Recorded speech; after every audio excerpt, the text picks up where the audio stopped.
what's your opinion about the mass privatization in Romania, especially through what we know as SIFs?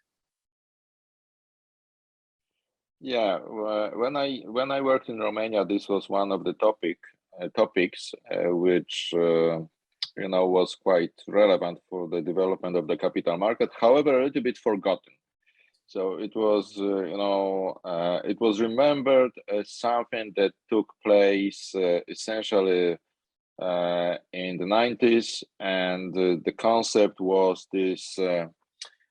Issuing vouchers, giving these vouchers to population with hopes that they will become shareholders, they will become aware of what they have, that they will consider this to be really something important and valuable for them.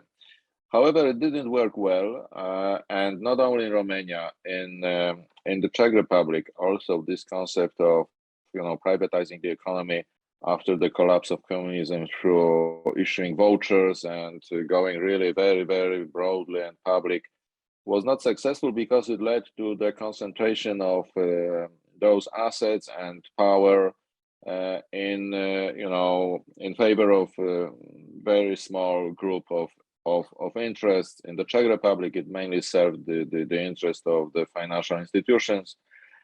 In Poland, we had also something resembling this approach to privatization, but happily enough, it was with a very limited scope. So it only affected, so to speak, a relatively small number of companies. So the effects, which were not necessarily the best ones, were not so spread out over the whole economy.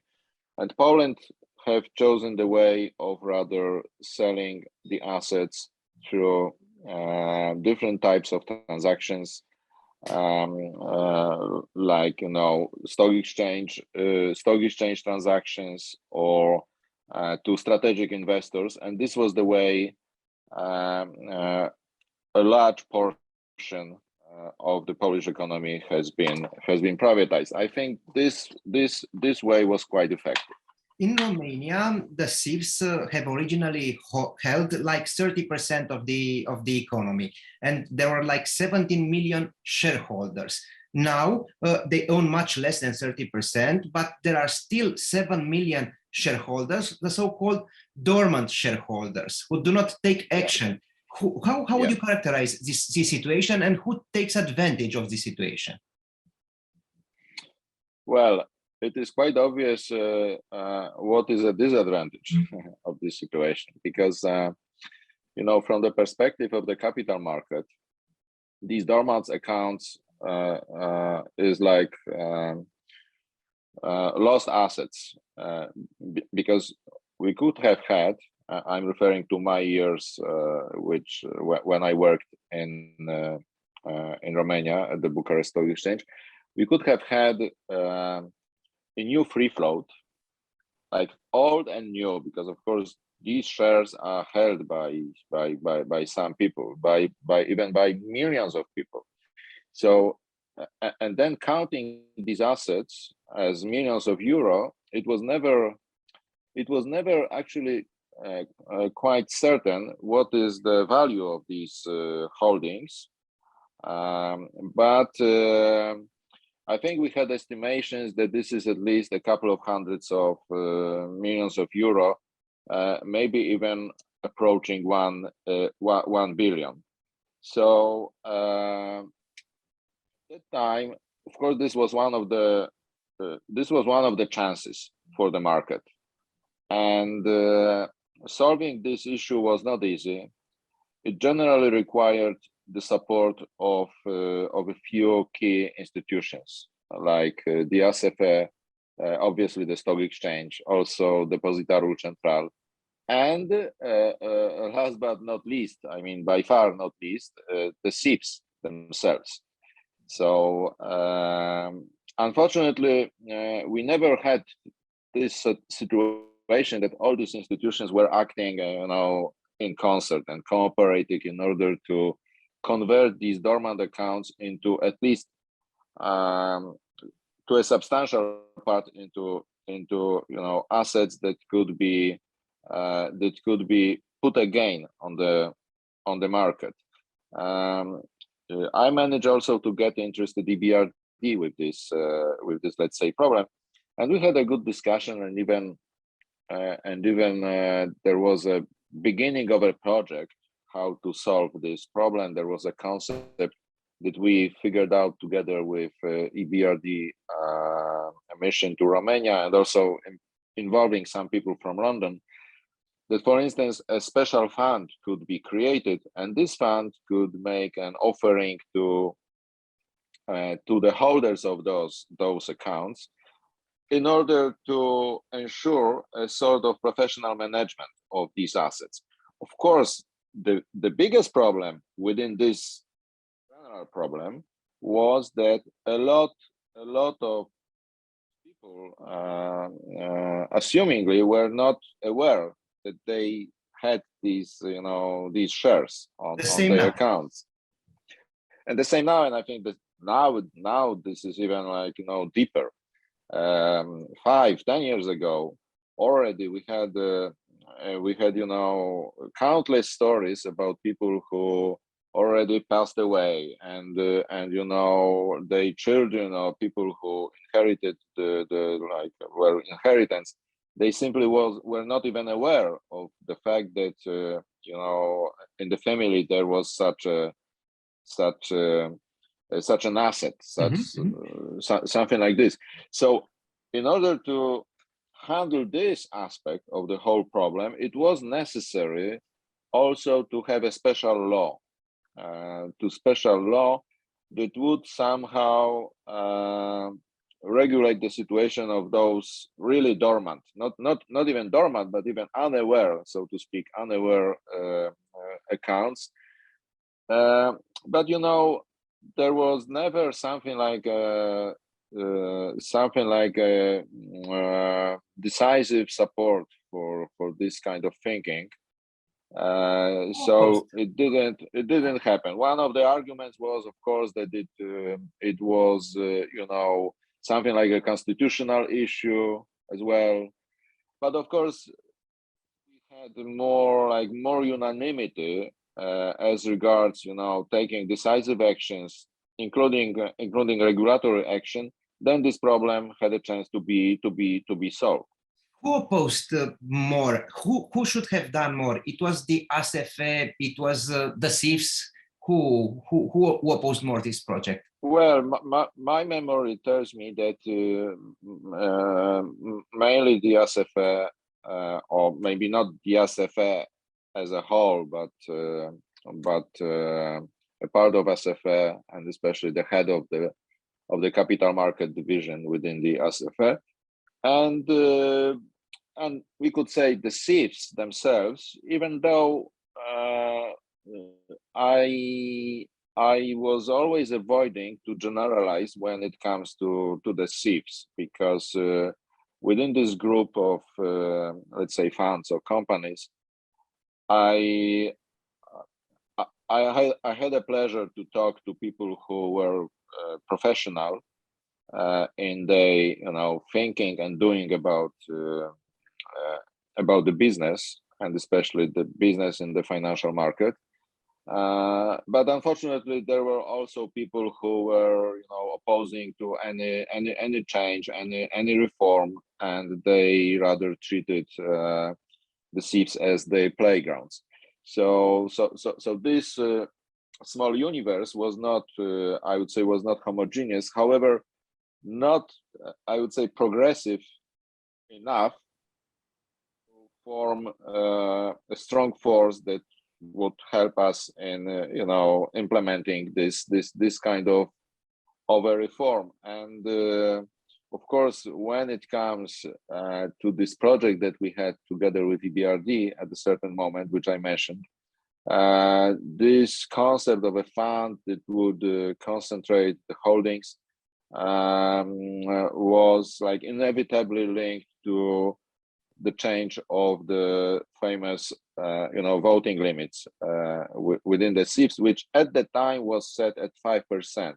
So obviously, this was also like a, like an obstacle for anyone that would like to solve this problem, and of course solve in a way which would be profitable for the one who would undertake such an action.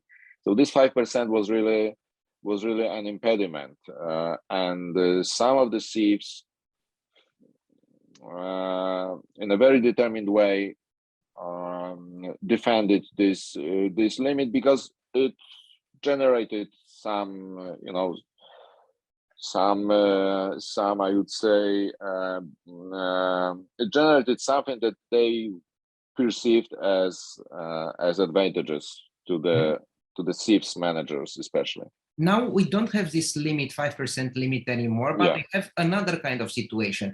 SIF1 controls SIF4, which controls SIF5. So SIF1 controls SIF4 and SIF5. How do you see, how did we get in such situation? What are the advantages? What are the disadvantages? Well, I think that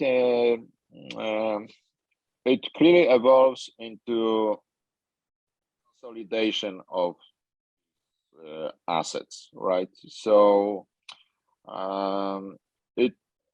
it has a business logic, especially if we mean asset management efficiency under this business, which is here.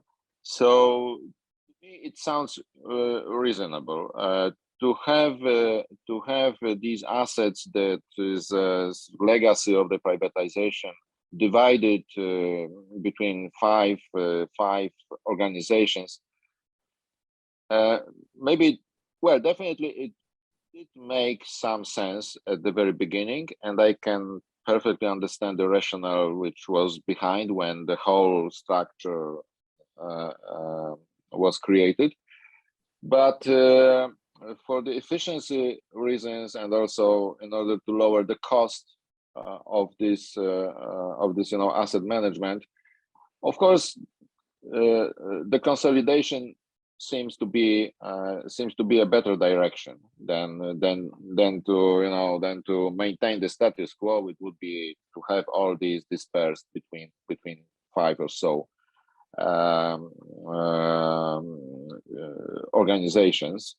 Of course, this consolidation is far from being perfect, because still we have, theoretically we have five different funds, and I might guess that the decision-making processes are not that much, clear, transparent, and let's say optimal. And the SIFs are listed entities, so everything that could be, enhancing the way the underlying assets are managed, everything that could imply a higher valuation of the SIFs is, from a little bit broader perspective, is good. So I would rather support this, but I would be even more radical. Probably the future is rather just to liquidate these, these separate institutions, and just to have one fund. And of course, the more professional it will be, the better. And any ties or linkages with the privatization is rather now a sort of a memory. This way of thinking and the spirit which is around has, in my view, nothing to do with the privatization, with this mass ownership or democratic ownership. So ideas which were behind many years ago. However, one is still ahead of us. I mean, it would really be good to solve the problem of these dormant accounts, because it's not only about free float money and the valuation. It's also the question of financial education, financial literacy. It is a chance to really get new participants of the capital market on the side of retail investors. This is quite a unique chance, or a chance to convert something which is now clearly like a missed opportunity into a very productive process that could really enhance some parameters of the market.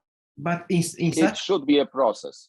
In such consolidation process, do you think that this concentration, C1, C4, C5, or consolidation, might have the interest to awake the dormant accounts, the unaware shareholders? Because we see something very interesting in Romania now. SIF-1, for instance, gives money to some investment funds. They buy for a commission shares for a SIF-1. They decrease the liquidity and they vote for the same management always. How do you see this situation? The techniques are clearly evolving, but the objective remains the same. It was the same under my mandate at the Bucharest Stock Exchange, and this is of course a kind of a problem, because apparently there is a certain attitude which is still there. I mean, this attitude which puts at the first position the interest of certain people. So this is a problem. I wouldn't say that this is something characteristic only for Romania, but definitely the way to find the right balance is to proceed with some structural changes that would be brought by the law, by the regulator, by the changes within the regulations. Mr. Sobolewski, while you're heading the Bucharest Stock Exchange, I followed you as a journalist, and you did some extraordinary things for the market. More transparency, more corporate governance. Who was your biggest opponent?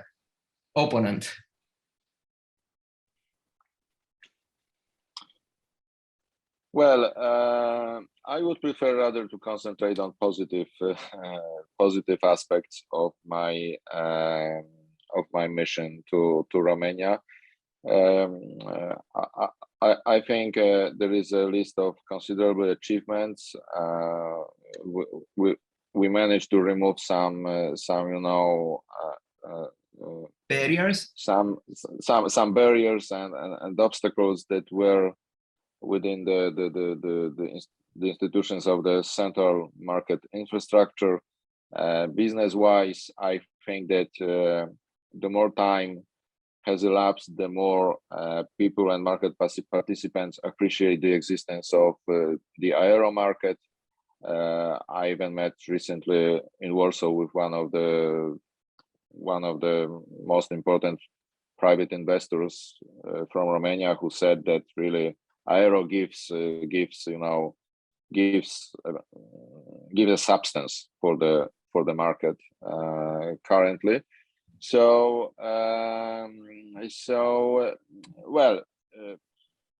somehow, taking up what you said, I would comment on this, that of course the list of those positive changes could have been much longer, and the changes could have been even deeper if we had a broader support and more determined support from those who had really instruments in order to produce the change, which was not the case.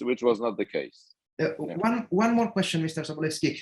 Why the Warsaw Stock Exchange is so far away from the Bucharest Stock Exchange in terms of everything? Well, a lot of explanations could be given in that regard. Of course, it's a different history. it's a different level of engagement of many people and institutions into the development of something that we call the capital market. It's also the question of the size of the economy. It's also the question, to a certain extent, of some decisions that could have been worse, but fortunately they were not that bad, taken in the past. Yeah, we could probably talk about risk aversion and the level of financial education, a lot of elements. But all in all, I would say, because I'm a quite active observer of what's going on in the capital market in Romania now, that well, it could have been much worse. Now there is a lot of chances, and of course Romania is now put on this list, or is qualified as secondary emerging market by FTSE Russell, which was also one of my objectives. So I was enormously satisfied when it finally happened. Yeah, but then for sure is missing, and this is I would say projects that would define the market in a new way. So it's not sufficient to address the entrepreneurs and the investors, please come and list your companies and please invest, but some structural changes are needed in order to give to the market new impulses. So in order to define the picture of the market, would you say that the way it evolved, the mass privatization process through the stock exchange in Bucharest, is one of the reasons? If you can say this, why? If you say is not, why? No, this is certainly one of the reasons. I mean, this decision that was taken remotely in the past of, about the mass privatization and the creation of the SIFs, it was all rather counterproductive. I'm saying, with full awareness, rather, because there are minuses and pluses, but overall, I think it was something that, well, was not that fueling the forces of the market. And from this point of view, something which happened in 2013 and 14, so the listings of Nuclear Electrica, Romgaz, and Electrica, and some other companies, well, were the steps in good directions, again charged with some limitations and mistakes, like, for instance, selling a minuscule number of shares, right, to the market. So the fact that it was never big transactions, and of course, I had to use a lot of energy and efforts in order to convince everyone around that this thinking about dual listings, I mean, Bucharest, London, does not make any sense, and it's even a step backwards as regards the development of the market. And I was rather, this was rather confirmed by the numbers, by the reality, and so on. So I would say that there are also some, some convictions, some views. People do not always devote enough reflection to such topics, and they follow a way which is obviously dictated by some particular interest. I'm alluding to this, to this thinking that the listings in London will save the Romanian capital markets, which is like even it's completely contradictory, right? So yeah. These are all my questions. If you have something else to add about the mass privatization process, about the result, about the concentration at the SIF, about the other things. Well, I think that the Romanian state will take will take good decisions as regards companies in which the state has large stakes, because well, it may happen if the policymakers in Romania understand that having a liquid, vibrant capital market serves the interest of the general economy, and also helps solving a lot of problems that the public administration has. So I'm hoping for this, and that this will be accompanied by the same processes within the private entrepreneurial circles in Romania, and that there will be, as a result, there will be a participation of different categories of investors, individual retail clients from Romania, but also institutional capital. I hope that the pension fund will be normally, a very important actor of the capital market. And only in this way, Romania can be even more on the radars of institutional, global, international investors.